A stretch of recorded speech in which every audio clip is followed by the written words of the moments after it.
तो हमारे पास एक नीट 2025 का क्वेश्चन है जिसमें हमें मैच करना है मिक्सचर को और उसके कॉरेस्पॉन्डिंग मेथड ऑफ सेपरेशन को। तो यहाँ पर अगर हम अपना पहला मिक्सचर देखें, it is CHCl3 which is chloroform, और इसका मिक्सचर है हमारे पास C6H5NH2 के साथ, which is commonly known as aniline.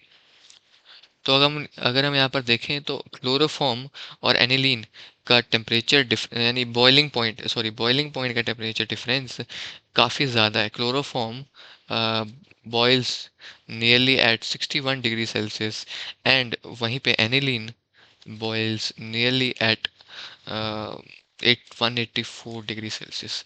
तो अगर हम देखें तो इनके बीच के difference is greater than 25 degree Celsius, which is a pre condition for our simple distillation.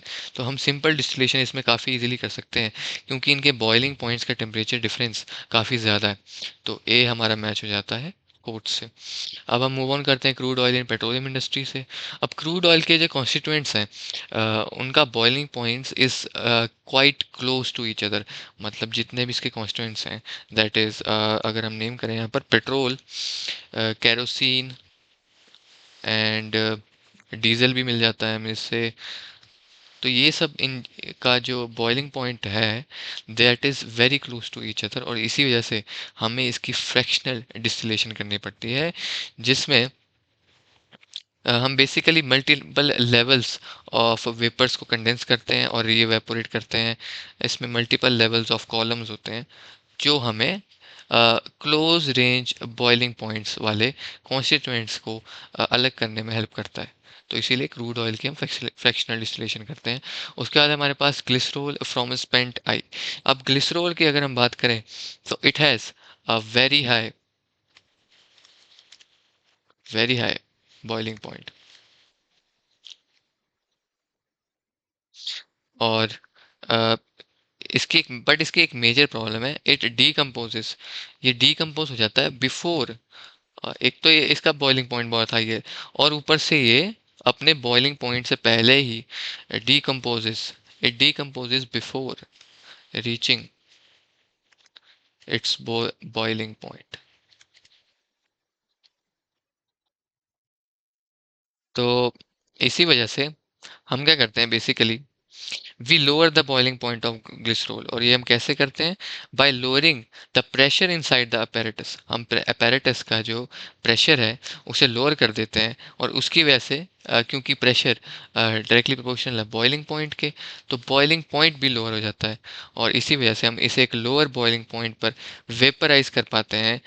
और इसीलिए हम क्या करते हैं बेसिकली, अगर हम प्रेशर को लो कर रहे हैं तो हम एक वैक्यूम क्रिएट कर रहे हैं, और इसीलिए इस डिस्टिलेशन को हम एक वैक्यूम डिस्टिलेशन भी बोलते हैं, और rather distillation under reduced pressure भी बोलते हैं। तो इसीलिए जो सी ऑप्शन है that would be matched with first.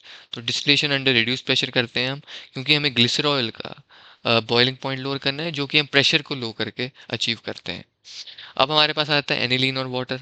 अब एनिलीन और वाटर में basically aniline is insoluble in water, और ये हमारी सबसे बड़ी हिंट है स्टीम डिस्टिलेशन के लिए, क्योंकि जब भी कोई सॉल्वेंट वाटर में इनसॉल्युबल होता है तो हम उसकी स्टीम डिस्टिलेशन करते हैं, जिसमें हम स्टीम पास करते हैं मिक्सचर के through to vaporise it at a much lower temperature.